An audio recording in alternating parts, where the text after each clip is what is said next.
Brought to you in association with Grendel Press. This is Werewolf the Podcast, a serial killer drama.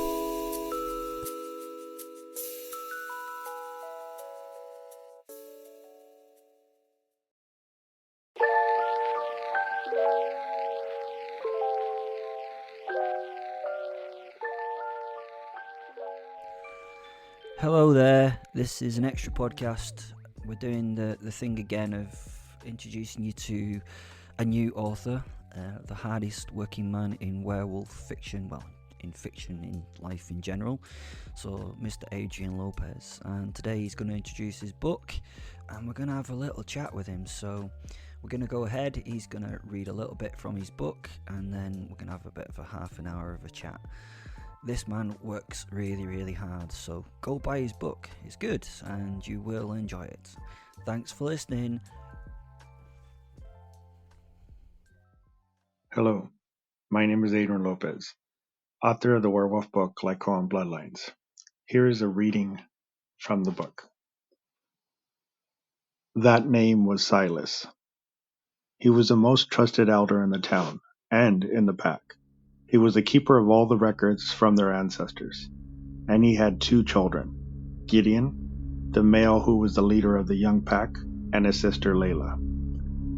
Caden sent a message through some of the outer townspeople that he wanted to meet in private with Silas at the old barn. Nobody really went in there since his uncle's funeral services, and he felt that was a perfect out-of-the-way meeting place for them to discuss the pack's future, among other things.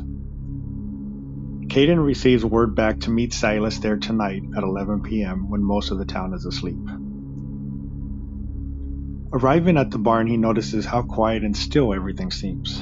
It is making him feel uneasy about the entire situation. His newfound senses were on full alert that something was not right. He's not quite sure how to read them yet, so he's not quite sure what was off. But he knows that this needs to be done. He takes a deep breath, focuses, and continues towards the door. He stills himself for a moment and tries to listen in. He can hear some rustling inside and is certain that Silas is not alone. He knows now that this meeting is not going to go the way he had originally hoped. He would have to take control quickly of the situation. He readies himself and knocks on the barn's door. He is greeted by the large man that he remembers from the festival. His face is rough and scarred. It's obvious that he has been in plenty of fights.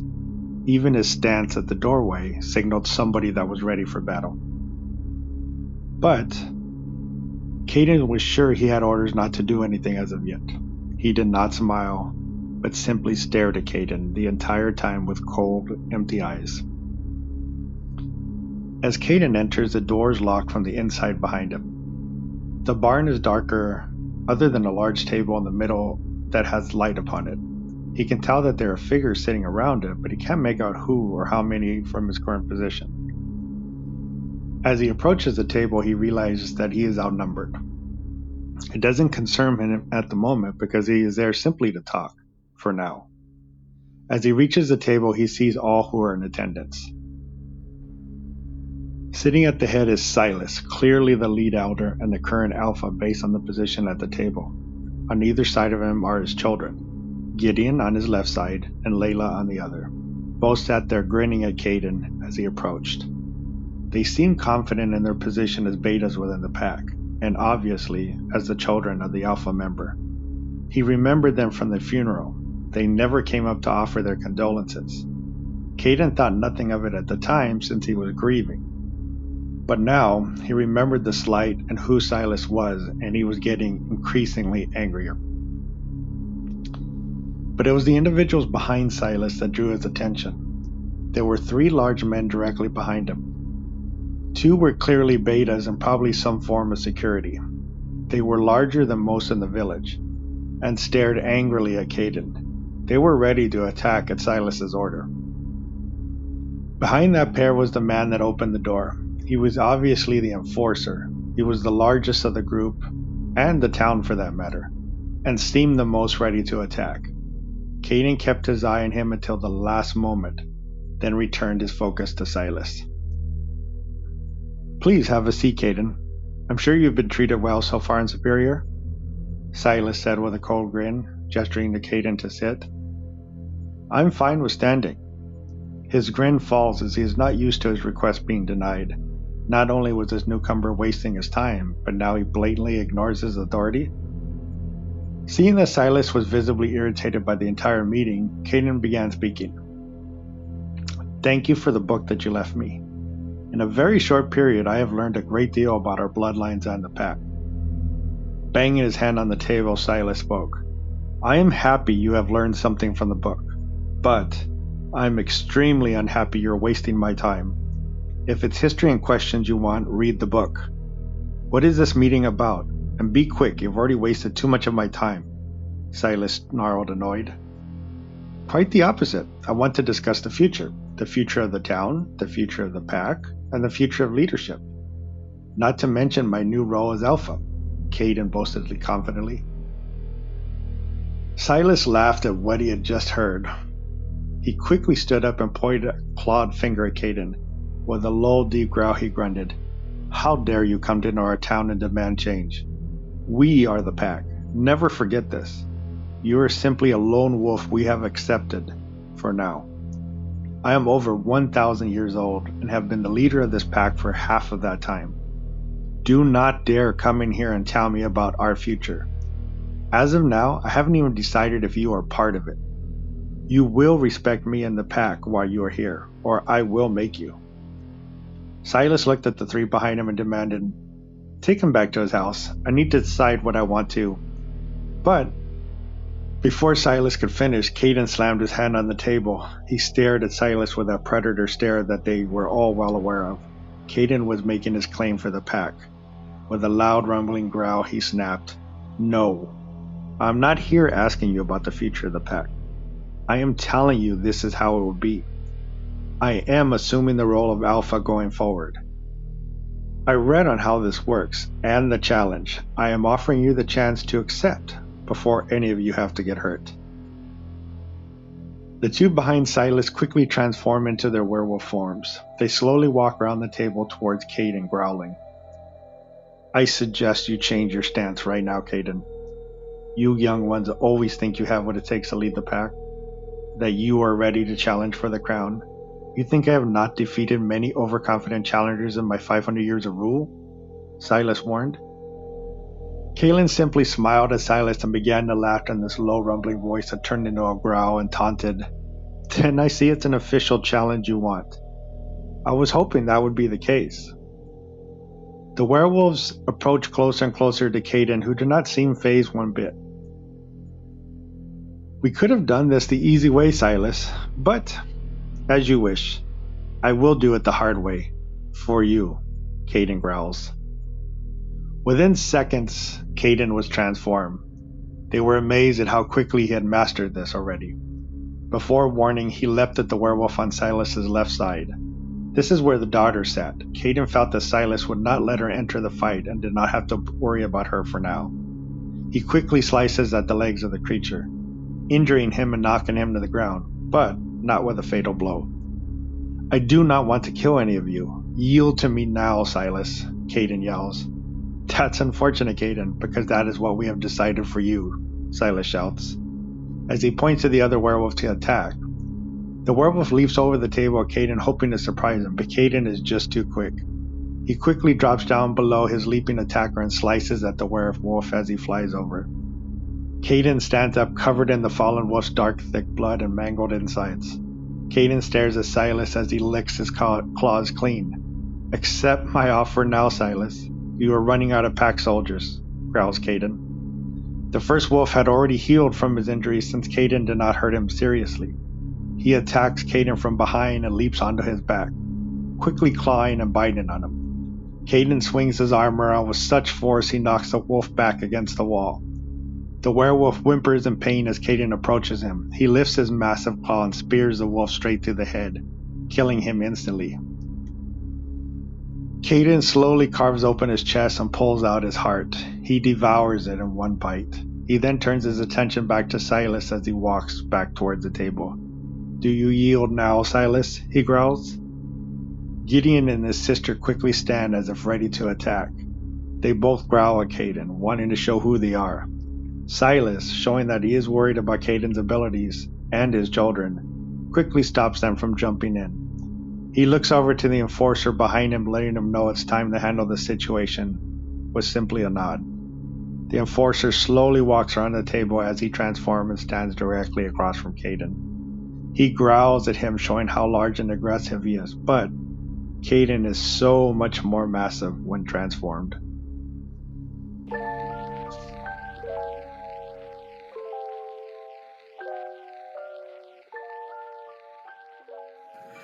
Okay, so we have Adrian Lopez here, the hardest working man in the werewolf genre. I've given you a little bit of an introduction to you, and you've heard in some element of his book. He read it himself. He's also Frank, the CIA agent out of Werewolf the Podcast. And I really hope he knows how much he's going to come into the future episodes. So I hope he's got some spare time in his time that he hasn't got. So we will absolutely fantastically find out what's going to happen. So I am a saviour of the werewolf genre. I think the vampires have gone too far personally. So I like to have the werewolf take a step forward and come back into the real world. So I'm going to hand over to you. I want you to give a brief intro into you, your life, your work, and whatever you want to share with us, but don't share too much about werewolves, because that's the bit I want to ask you about. Is that okay? I'll hand over to you. Yeah, absolutely. Yeah, so actually, my name is Adrian Lopez. Actually, currently write in multi-genres, horror, being one with the werewolf. I actually have a zombie novel that I'm writing right now. Also have been doing children's books. One of them is dedicated to the memory of my daughter, who my wife and I lost during pregnancy. And I do have a short romance story I do as well. I design and develop furniture. Yeah, and then so I've done that about 21, 22 years. Go through trends, know how to market it for online, Amazon, the algorithm and everything on that side. So I kind of use a lot of that as I'm doing my marketing and socials and stuff to kind of understand how that works. Yeah. And just trying to get everything together. I have a podcast where I support other authors as well to get their their work out there, because basically, as we all know, the biggest thing is just getting eyes on our product and on our work. And I try to do whatever I can to do that. Yeah. I have to say, we as normal authors who do it as our job and that kind of stuff, we sit around and we go, how does he do all that? Like, I literally I do 5,000 words a week on the podcast, and I'm trying to write other books. And you're like, yeah, I'm writing this book and I'm writing that book and I'm doing this and I'm doing that. I'm like, do you never sleep? Not much. Definitely not much. And I have to say, your marketing is absolutely fantastic. You're one of the people that I try and follow with the marketing kind of thing, because, excuse me, I've been told that I really need to do more marketing, but yeah, it's just not my forte. So yeah, that's a good introduction. As you can see, he is the busiest man on the planet. So I'm going to ask, of course, because I am a werewolf fan, why werewolves? So werewolves are actually for a couple reasons. One, I'm a huge horror fan in general. And because, of my age, I'm 53, I appreciated and seen all the old Universal classics with Wolfman and Dracula, Frankenstein. I saw all the Hammer redos that they did in the 70s, which I always appreciated their different takes on the same stories. And then I just love all the horror from today. But kind of like you kind of touched on it a little bit, is I never liked the way they went away from the core of these monsters, right? Because vampires are monsters, but basically now half the time they're just gigolos seducing women, and there's all these romances and stuff, and I was like, that's not what they were, right? That's not what the inherent part of them were. I think once they went sparkly and lamentable and you felt sorry for them and you wanted to date them, I was like, no, there's something really not right here, please, sorry, carry on, I will be. No worries. Yeah, but that was one of the things. So I've always loved the werewolf character, right? And I never understood why it was always a side character, a throw and a toss-in character.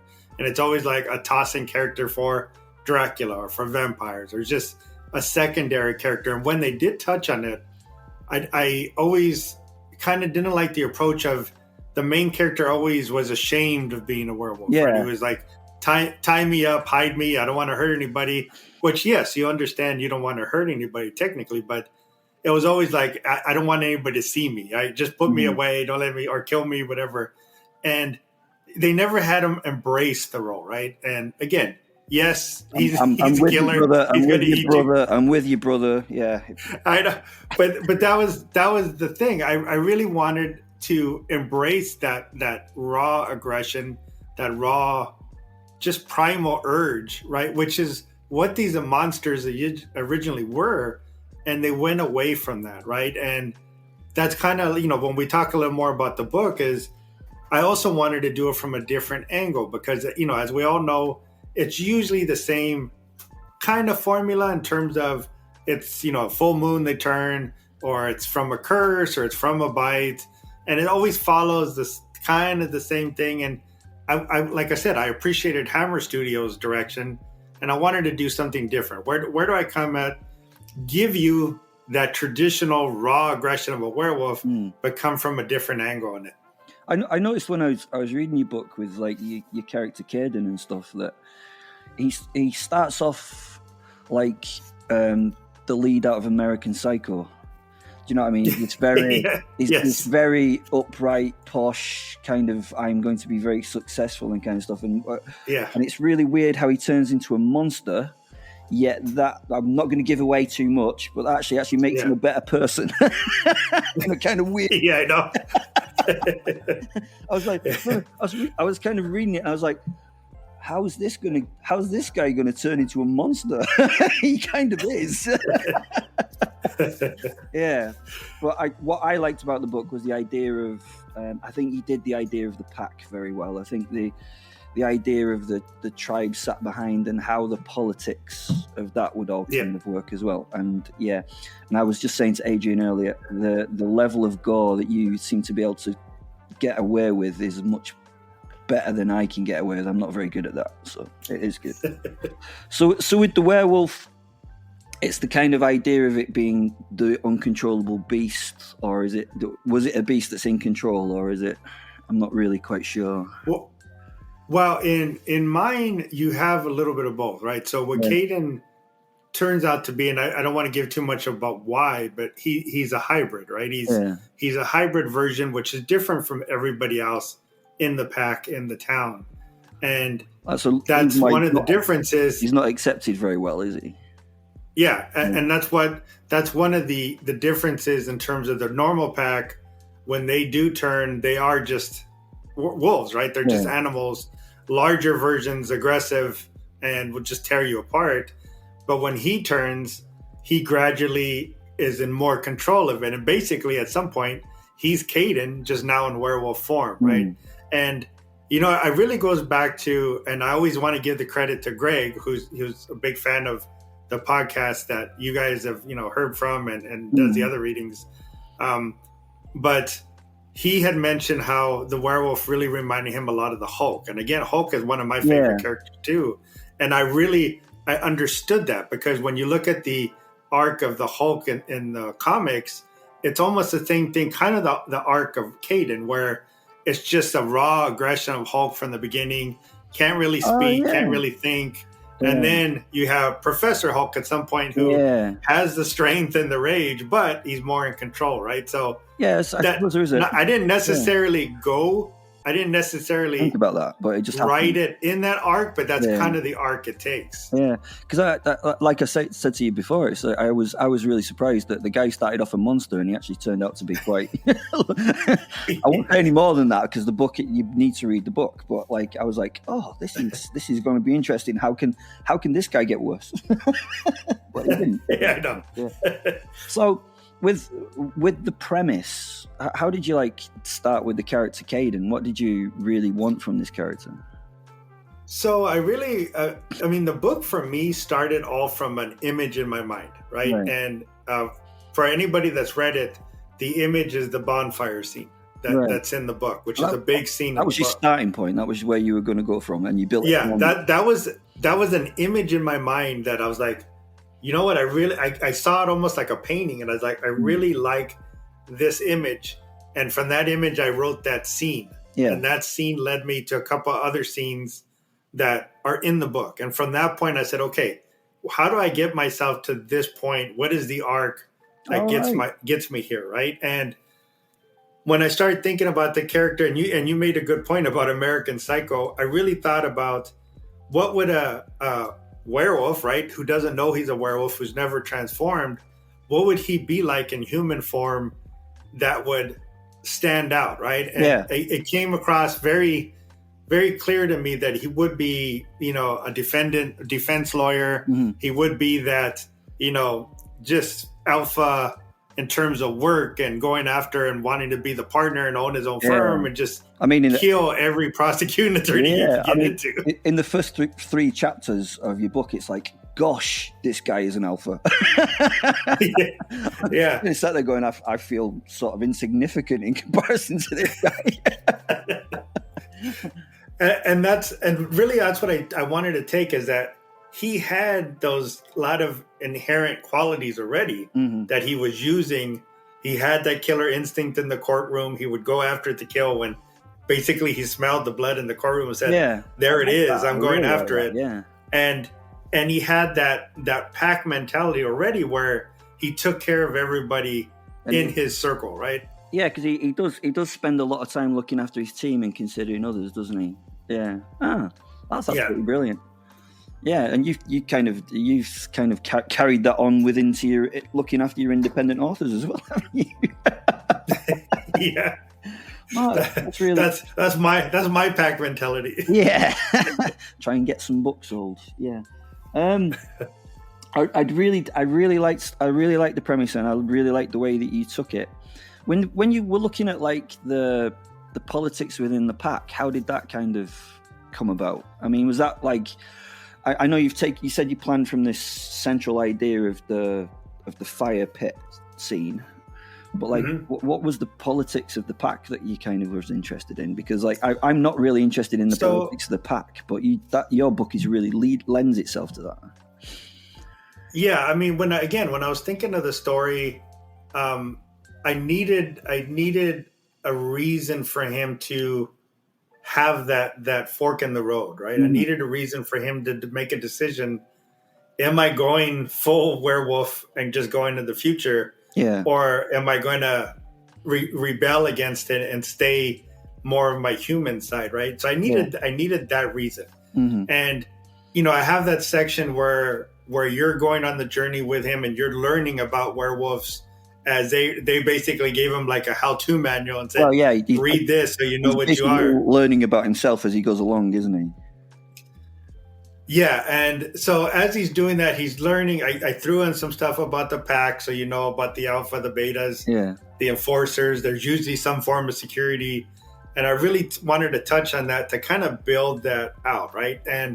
But it had to be like, okay, so what is going to be the turning point where he has to make a decision for that? Mm-hmm. And that's where I started leaning, okay, I kind of have to make not only the political kind of the pyramid of the different authority and stuff of what that he has to get through, but beyond that, there needs to be something else that really pushes him against the wall. And that's where I kind of made somewhat of a cult that starts up within that political party.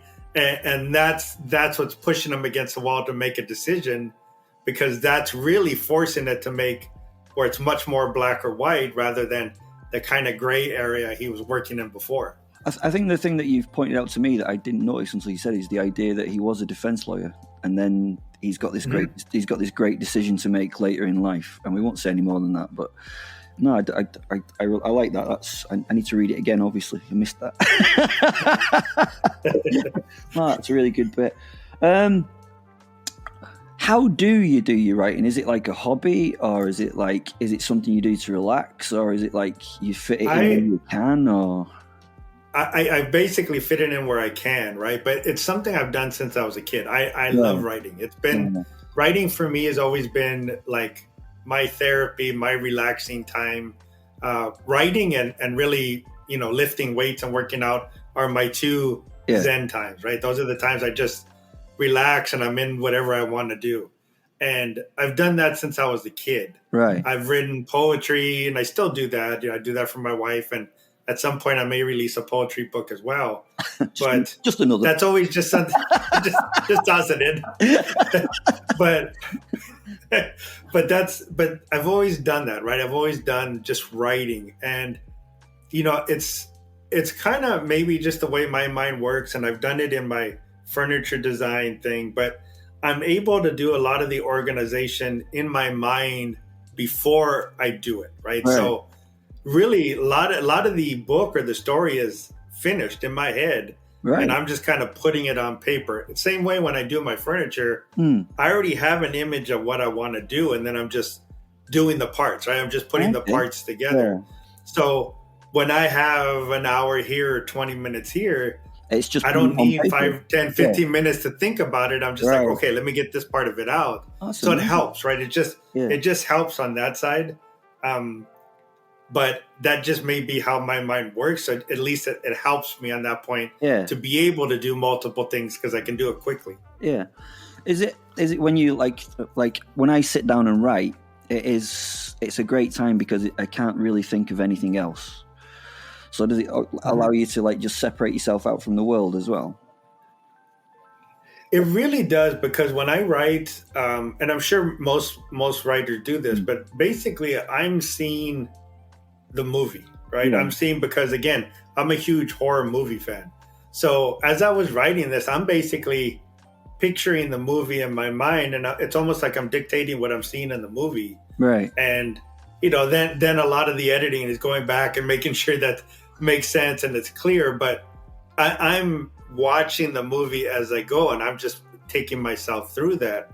And it's one of the things I try to do, again, because I like doing things a little differently, was, in a lot of books and a lot of stories, a lot of authors like a lot of description, right? Really describing the area. But again, coming from more of that movie side of it, I want to describe it, but I also want to get you to the scene that I think is the most important.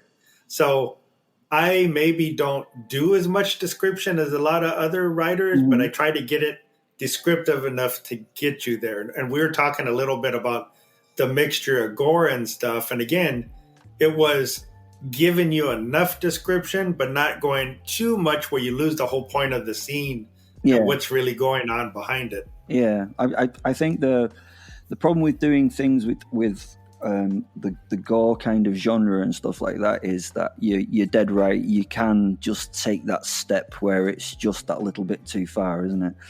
I mean, you've got your old. We're probably very similar in the fact that we love the old school horror, where you don't actually see the werewolf, and he might be in 5 or 6% of the movie, but when he arrives, it's very scary and the tension's built up and all that kind of stuff. So. Yeah, I find it difficult with the gore, but your balancing is great. And what I do like about your description is that it's very kind of linear, and it's not here and there. It doesn't go back forth this way and that way, and then this.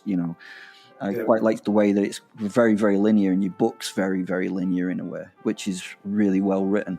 I didn't realize that you had the movie in your head and you just wrote what you saw. That's a really beautiful way of thinking of it. Because when I sit down at the table, I have no idea what I'm doing.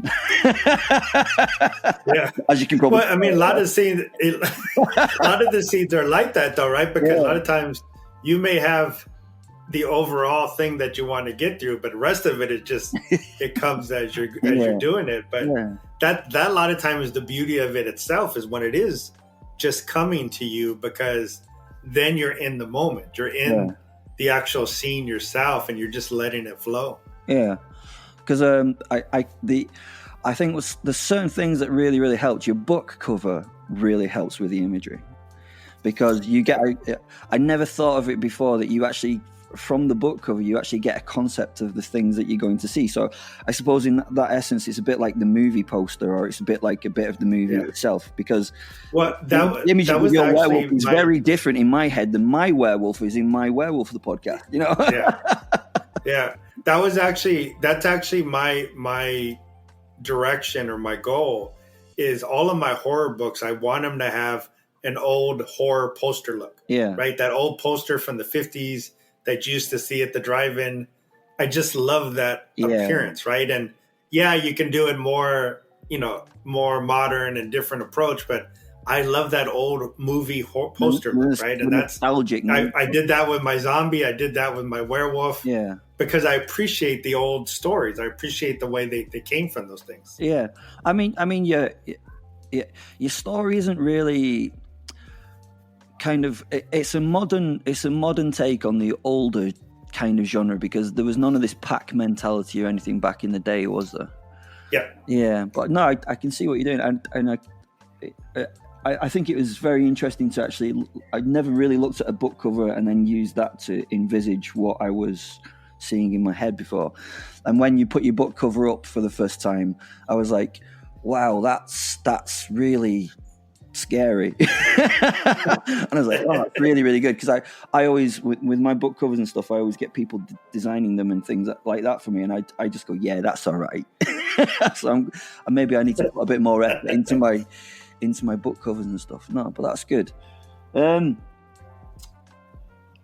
This scares me when I'm like going to ask you this, but what's the future works? Have you got another werewolf book, or is that? I do. I do have another werewolf book planned. It'll be after the zombie one I'm doing now. Right. I do have a. Same character. Yes. Right. Yeah. Some. Okay. Some of the ones from the story. Yeah. So some of the ones that were kind of maybe hinted at, mentioned, but it'll be linked. It'll be book 2. Good. But I can't say it's a direct line from it, right? It's a direct right after it. Yeah. I do have a horror short story collection that I'm doing as well. It's going to be 4 short stories. And one of them, one of them is actually, one of them was actually, you and I had discussed this before, and it was one of the original books that my uncle gave me to read, which was the story of a werewolf that fights his way into hell, right? Oh, and yeah. I've searched. I cannot find the story. It was part of a collection, and back then it might have been just a one print of. But I love that story. That story always stuck with me. Mm-hmm. And I finally said, because I think you're the one I think told me, well, just write your version of it. Yeah. Said, okay, I'm going to do a short story collection of it. Do you know what? So it'll be better than the original. So I did that because I really, it made such a big impact in my life. Yeah. I said, I need to do my version. And it's different from the original story that I remember, but it takes the elements of the werewolf and just kicking ass in hell with the demons and walking through, right? And I just love that aspect of it. The thing I do want to do, and I've hinted at it, and again, it's always about funds, is I do want to make Caden a comic book, right? And because I think, again, Caden, I expected you to say movie. I really expected you to say movie. I really did. Now, comic books, I understand. But well, there's mind works with the way your mind works. You know what I mean? Yeah, I would love that, right? But I would love that because, again, it's a different approach from a lot of the ones you see. Because after what you've said, basically, you are writing a screen script, aren't you? Like, basically your scripting from that book would be quite straightforward. Do you know what I mean? So, yeah. Yeah, because it does take you scene to scene on the transition through basically the movie, right? As you were watching it. Yeah, definitely. And even some of the, again, I don't want to get too much, but even some of the flashback stuff, which I deal with through letters, are kind of like you would see it in a movie, right? Yeah. Just a thing that would flash back to it. No. And that's again from, who knows how many thousands of hours of movies I watch in horror, but that's just bringing those aspects into it as I'm doing it. Yeah. No, I think I've got much more. It's a shame that I can't speak to every writer of every book I read, because like it's always really, really interesting when you get that, because the problem with being a reader is you get a real good viewpoint on the book from your point of view, and then I'm so lucky because I get to speak to quite a few authors and stuff, and then I'll ask them questions, and I spend a lot of time going, oh, right. Exactly. Never thought of that before. And I think now in the book that I read, I can see that you have spent an awful lot of time watching horror films, because each scene fits that prosaic model of the step forward within the horror film. I really can see that now.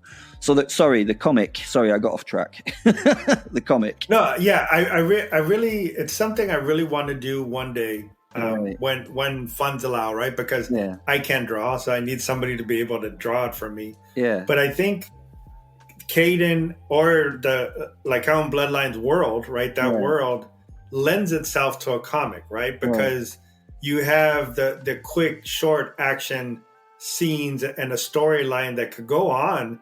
And again, really, when you think about it, and you think about the correlation that Greg brought up with the Hulk. Yeah. Basically, the comic could be the old Hulk series in werewolf form, right? Where he's moving through town to town and something happens that either pisses him off or he has to take care of. But you have that aspect. You have a quick, short story that he just tears through stuff because he's a werewolf. Yeah. But you always have a transition of why that next story is happening. Yeah, no, I can really see that.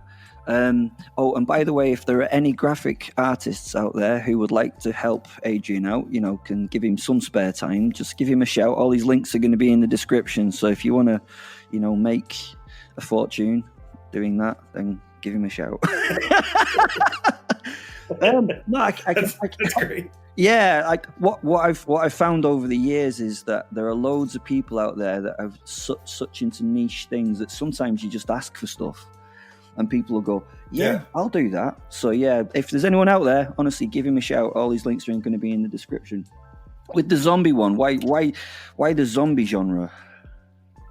So again, it's me coming from a different approach, right? Coming from a different angle. Nostalgia back to your youth, or because like zombie movies in the 50s. Yeah, I mean, I've loved all of those too. All the old ones. I've watched almost everything. Absolutely love Train to Busan because I really appreciated their approach to just a non-ending thing, right? It's just a horde coming and coming and coming. Not a lot of, there's a little bit of side story, but it's coming after you, right? It's there. But what I did differently, again, because I wanted to come from a different angle, is in my zombie story, zombies are pop culture, right? So I don't name them, but everybody's watching The Walking Dead. They've read the graphic novels. Yeah. They have the T-shirts, right? They have everything. It's part of culture. So in my storyline, everybody knows what zombies are. Yeah. So the premise of the book is, okay, if an actual apocalypse happened, would you know what to do? You watched all the movies. It's really roughly go for their head. You know what to do. Would you remember? Would you know what to do? Or the biggest thing is, would you even recognize that it was in front of you? Yeah. And say, oh shit, these are zombies, right? They are real. And that's where I kind of start the story. Yeah, sadly, I've had some of those drunken nights where you do sit down and you go, I know exactly what I'd use. I'd use a golf club because it's got a. No, that sounds really. I like the way that's done. That's good. And the podcast, how's that going? Podcast is going great. I just recorded episode 40. Generally, I release one a week, and really, it goes back to we're talking about supporting other authors, right? And one of the biggest things I noticed is that, so many of these indie authors are so darn talented, right? That's the bit talent really, really there, the skill is there, right? And the level of writing is impressive. But what happens is they don't get seen, right? They just do not get seen. And that was one of the things where I started saying, I appreciated all the help I got when I first started doing this.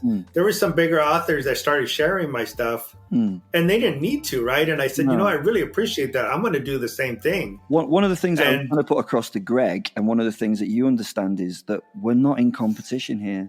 Do you know what I mean? No. There are millions and millions and millions of people out there. So we're not in competition, and we really do need to support each other. And for whatever reason, we don't want to go down the proper publishing line.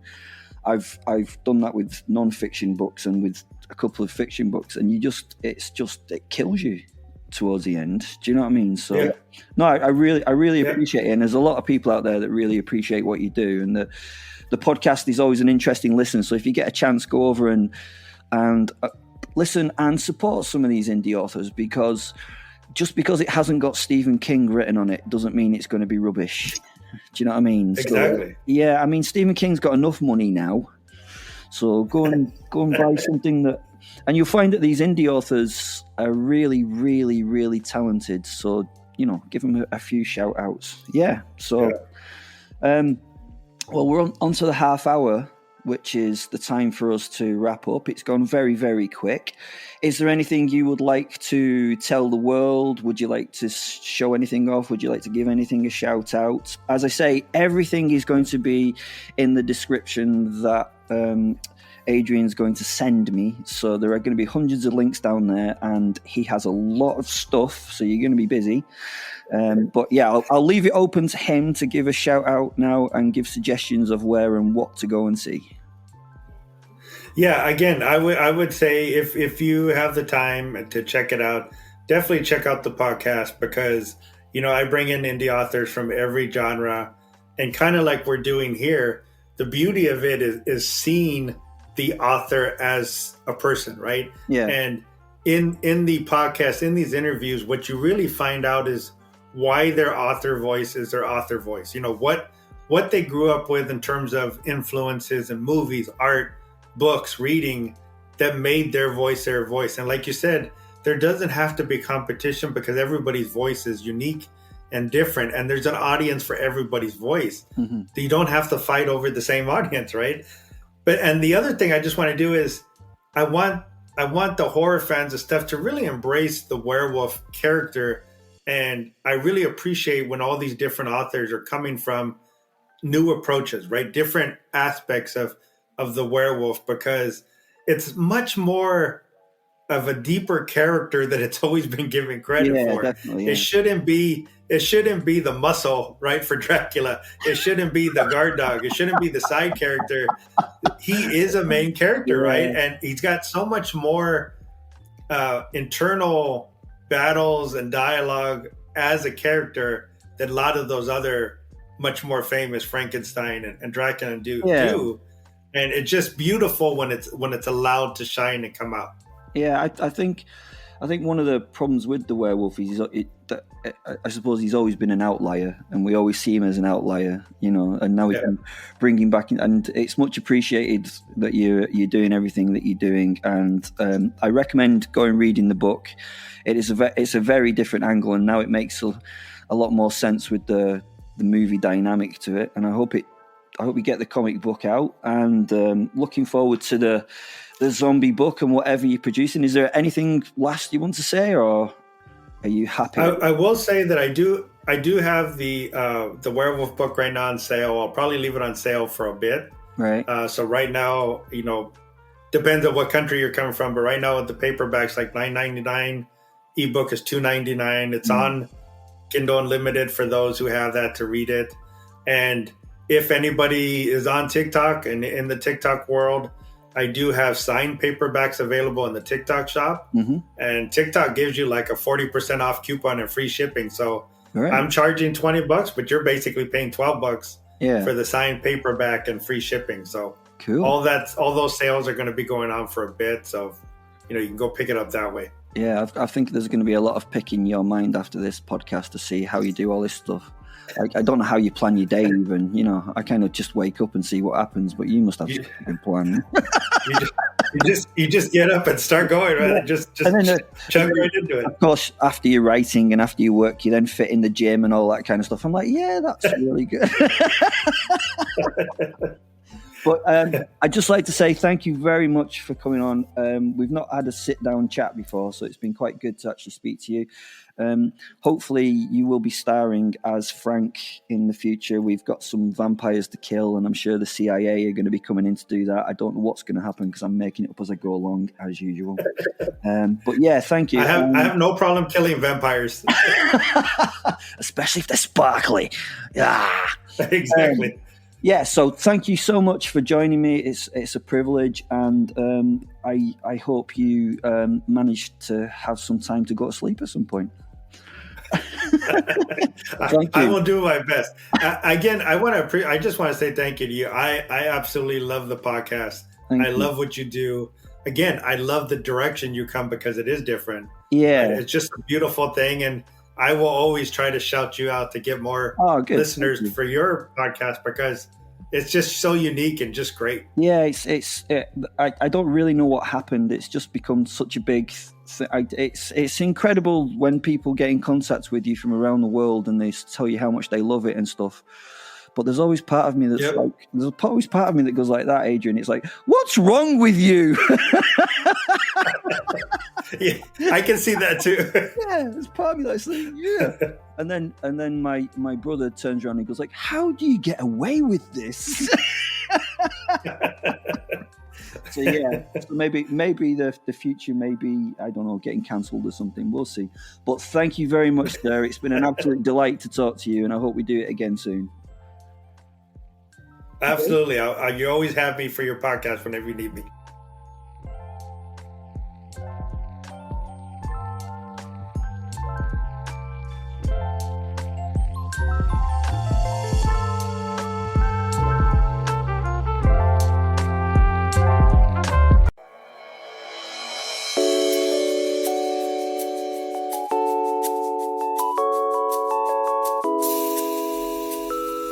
Brought to you in association with Grendel Press.